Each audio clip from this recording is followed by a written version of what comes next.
Howard's story was just beginning. He was about to embark on what is commonly referred to as a near-death experience. Thousands of people have described such episodes as warm and comforting, even heavenly. Howard Storm, on the other hand, believes his near-death experience took him straight to the depths of hell. What makes his story even more remarkable is that at the time Howard was an avowed atheist who believed in nothing. Not God, not heaven, and certainly not hell.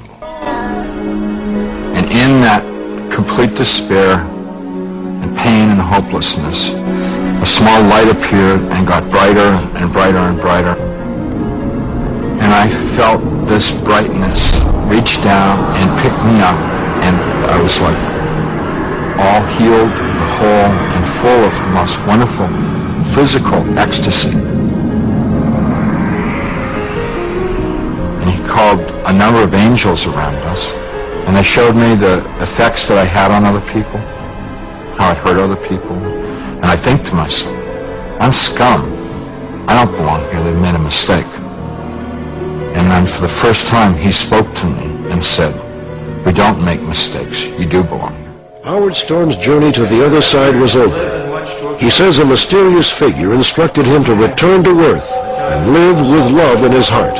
When I asked all the questions that I could think of to ask, when I asked all the questions that I could think of to ask, when I asked all the questions that I could think of to ask, even making up questions just to perpetuate the fun, even making up questions just to perpetuate the fun,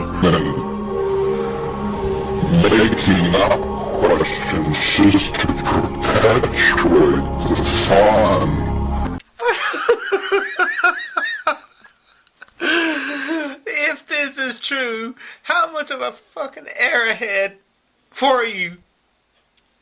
Look, if I had the chance to ask Jesus any questions I wanted to, for as long as I wanted to, I guarantee you, when I came back, I would have the answers to make this world a much different, much, much, much better world.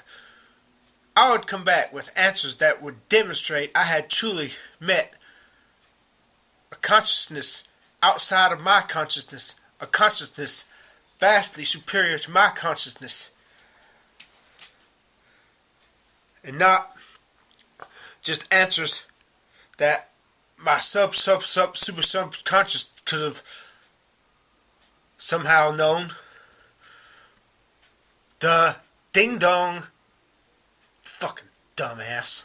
Of being with Jesus and these people, because it was like wonderful. I'm getting all this attention, I'm getting all this information, and I've retained all that that whole thing. The most stressing thing to me, I didn't spell anything. I have no idea. No other litter has revolutionary club. attacking the validity of this NDE with a milk and water pablum.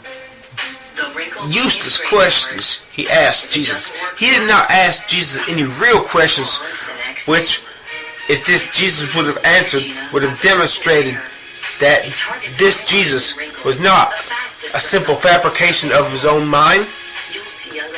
Why didn't he ask Jesus, who was the Zodiac? Who is the Zodiac killer? Who is the Jack the Ripper? What's the mystery behind the Bermuda Triangle? What causes spontaneous human combustion? What happened to the lost colony?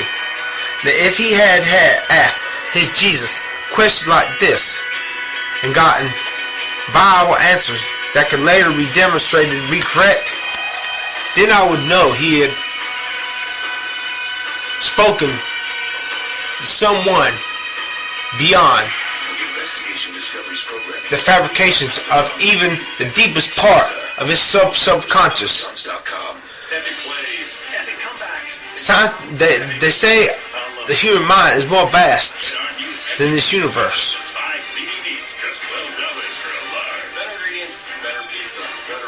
So the mind is capable of producing visions and meetings with Jesus, Muhammad, God, that seem so real, but deep down the mind, and deep down beneath the subconscious, the mind knows that it fabricated these experiences.